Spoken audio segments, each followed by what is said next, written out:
श्रीपाद प्रबोधानंद जी महाराज करुणा करके कह रहे हैं कि ये बात तुम समझ लो, मरोगे। ये बात सुनने में अच्छा नहीं लगता किसी को। बोले अपशकुन की बात है, मरने की बात अपशकुन है। नहीं, यहीं से शुभ शकुन प्रारंभ होता है, जब इसे कोई साधक स्वीकार कर लेता है। श्रीपाद करे अद्योशो वा याशतीद कुदेहम सर्वे भोगायांति तत्र स्थितेपि तस्मात् सौख्याभास उच्चर विभाति नित्यानंदे नंद वृंदावनांत। हे सख्य मित्र, मेरी बात मान लो, आज नहीं तो कल मरोगे। ये महापुरुष जन ही याद दिलाते हैं। इसी याद में भगवान की याद समा जाती है कि जब मरना है तो ठीक से चलें, जितने दिन जिए अच्छे आचरण करें, प्रियालाल के नाम जप का निरंतर अभ्यास करें, क्योंकि यही नाम रूपी धन हमारे साथ जाएगा। अद्य सुवा यस्यातीदम कुदेहम, ये देह आज नहीं तो कल छूट जाएगी, जिसको तुम बहुत अभिमान से अपना मानते हो।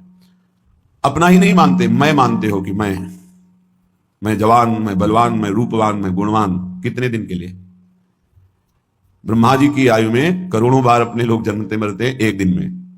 उनकी दिव्य 100 वर्ष की आयु, एक दिन में करोड़ों बार हम मरते हैं, करोड़ों बार जन्मते हैं, जब तक भगवत प्राप्ति नहीं होती एक दिन में उनके।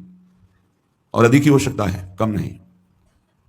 ऐसे चंद मिनट समझो, शरीर की आयु के 50-55 वर्ष गए, ऐसा लगता है तो कल की बात है, अभी कल घर से निकले थे, ऐसा लगता है। 50-55 वर्ष निकल गए, कितनी बड़ी आयु निकल गई, पता नहीं चला। अब कितने सेकंड मिनट है इसका भी पता नहीं।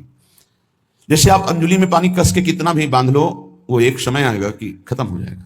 कितना भी बांधे रहो, वो एक एक बूंद तुम रोक नहीं सकते, वो निकल करके चला जाएगा। जो भगवत प्राप्त महात्मा है वही हमको संबोधन ऐसा कर सकते हैं, नहीं तो प्रायः अपनी स्वार्थ बुद्धि रखकर उपदेश देने से किसी भी जीव के हृदय में संसार से उदासीनता पैदा नहीं होती। और बिना संसार से उदास हुए कोई सच्चिदानंद भगवान का नाम जप या भगवत प्राप्ति की चाह कर ही नहीं सकता। भोगेश्वरी प्रसक्ता नाम तया प्रहत चेतसाम व्यवसायत्मिका बुद्धि समाधून विधीयते। ये व्यभिचारिणी बुद्धि कभी जनेन्द्री को लेकर, कभी रसेंद्री को लेकर, कभी ये गंदी वृत्ति वाली भोगों में सुख निश्चय कराकर पूरा जीवन व्यतीत होता जाता है और नष्ट हो जाता है। जिसका भोगों में और ऐश्वर्य में महत्व बुद्धि है, चित्त अपहरण कर लिया गया है, वो कभी भगवत प्राप्ति का निश्चय ही नहीं कर पाता। इस मार्ग में उपासक को पहले स्वीकार करना होगा कि मुझे मरना है, आज नहीं तो कल। कौन स्वीकार करता? जानते सब हैं। गांव में जब किसी का शव ले जाते हैं तो घाट में बैठकर उसके परिवार वालों को समझाते हैं, रो मत भाई, सबको जाना है, आज ये गया कल और जाएंगे, सबको मरना है, रो मत। रोना ठीक नहीं। कितना बढ़िया ज्ञान उसको। फिर वही, क्या वो सोच पाता है कि मेरे को भी जाना है? तो जो रास्ते में बोलते चले आए कि राम नाम सत्य है, गोविंद नाम सत्य है, गोपाल नाम सत्य है, तो हम उस सत्य को निरंतर रटे, पर नहीं, वो केवल एक व्यवहार मात्र होता है। संत जन कह रहे हैं, भाई रे तेरी अवधि बीती जाए। हर समय स्वस्थ नहीं रहोगे। अभी एक रास्ते में दर्शन हुआ, उनको लीवर में कैंसर है, खड़े नहीं हो पाए, लोग पकड़े हुए थे, अश्रु, विषाद, घोर दुख। अब क्या होगा? अब क्या होगा? क्या साधन बनेगा? चलो, बुलाया वृंदावन ने, 2-4 बार सामने खड़े होकर राधा बोलो, राधा राधा, ये उनका कल्याण का काम हो गया। चिता लग चुकी हो और वहां नाम कीर्तन करके अगर किसी संत महात्मा की दृष्टि पहुंच जाए तो उस जीव का कल्याण हो जाएगा। जिसकी चिता, अगर कहीं महात्मा बैठकर भजन किया है और वहां कोई थोड़ी देर भी बैठ गया है, उसकी निष्पाप की स्थिति आ जाएगी, पाप नष्ट हो जाएंगे। बड़ा महिमा प्रताप है। तुम गर्व में भूल रहे हो कि तुम्हारा शरीर स्वस्थ है, तुम जो चाहो भोग सकते हो, जो चाहो कर सकते हो। भूलो मत, तुम्हारी प्रतिपल आयु कम हो रही है। भाई रे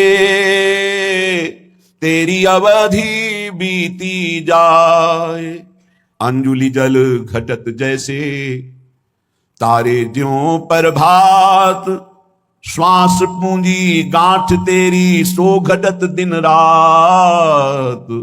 भाई रे तेरी अवधि बीती जात।